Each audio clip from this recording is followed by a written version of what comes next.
So now you're going to have to decide on which creature you're going to use. So I would suggest choosing one of the shapes that we've practiced, because they're simple rounded shapes which will really work with this mixed media piece. When you're working with different things, you've got to think about this wonderful, important aspect of art, and that's sticking things down, the glue that you use. And that's the main reason why I haven't done this project for so long, because I was wondering about how the glue's going to work. But I'm just going to have to see how it goes, and see what you have at home and what you can use at home, because we're all in it together. So what I would suggest is that we start with a very simple shape. We're going to start with that nice, you can either do the shark or you could do the dolphin.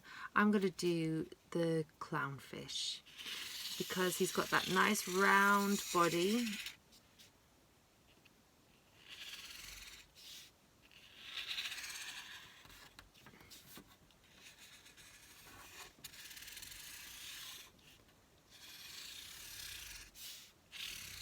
Okay, oh, I've got to be careful because I started drawing all of the details in.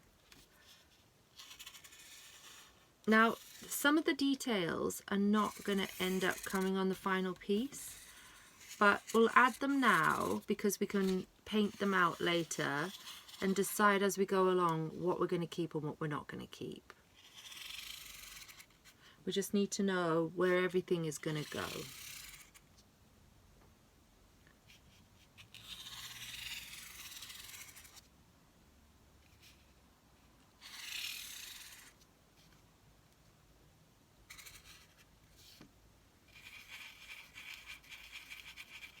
Okay, so there's the simple shape that we're going to start with. He looks happy now, but we're not going to keep him very happy. Not with what we're going to show of the world. So one of the things that I've collected is clear plastic. Honestly, you find it everywhere. It drives me nuts. And it comes with everything. I think this is from pizza. I normally make pizza, but we've been buying pizzas at the minute, and this is what you get. You get a lot of this plastic, and these little gorgeous, especially turtles. Turtles think that that is a jellyfish, and they gobble it up, and that gets stuck in their bodies, and they, you know, they die from it. So there's that. There's more of that clear plastic, and I've got these bits. These bits can actually be recycled because they're metal, but doesn't always get recycled. Sometimes it ends up inside the fish. So what we're going to do is we're going to pop that inside the plastic. Again, look, that's from a cucumber. Why do you need to wrap up a cucumber? These little wrappers, when I showed you in the beginning, pop that in. Bottle tops don't always get recycled. Lenses, these do, you know, I would say they don't always get recycled. I'm not blaming anyone. It happens. But because things don't get recycled, this is what ends up happening. So we're going to create like a belly, a nice tummy for our fish. Now if you look, that immediately changes that fish and the tone of that fish. So if you see, it keeps on puffing up. Now that bit is what we're going to be able to see. We're going to fill in this part here with the extra plastic, and that's going to create that really bulbous effect from the fish.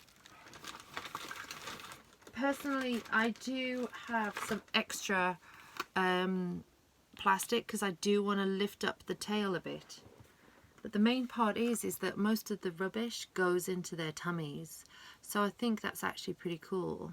I have more plastic, of course I do, because I raided all of the recycling bin.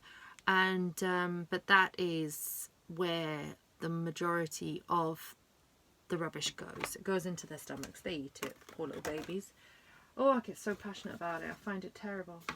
Now, what we're going to do is we're going to have another piece of cardboard used as a paint palette.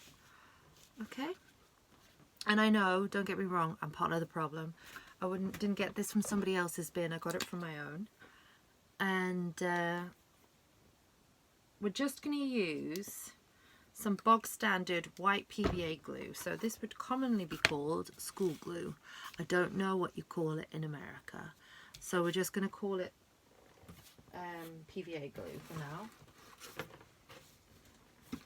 And what I want to do is I'm going to use one of my brushes. Now, when I finish, I'm going to have to wash my brush thoroughly. So sorry, little fishy, you're going to lose your happy face. We're only going to stick this down. This is not going to, glue and plastic don't go together very well, as you may already know. When you try to stick together a project at school, what happens? That little baby falls off. But we're going to secure it in a second in a different way, okay? So don't you worry, we will get through it. So take that all the way up there to create a nice, I mean, don't be a stranger, add a lot. Really get in there, because we want to create quite a gooey surface for our rubbish. So there we go. So add now your rubbish. Now remember, you don't want it to fall out, but you don't want it to be, I've been thinking about this for ages, you don't want it to be too stuck down. You want it to be able to be seen that there is literally rubbish in that baby's, in that little fishy's tummy. And then add this bit of rubbish up here. Now that's not going to stay. Don't think it's going to stay. It's going to constantly puff up, and you're going to constantly push it down. Now I also asked you to get either scrap paper or crepe paper or something in the way of a smaller paper. So I'm going to grab mine and I will be right back.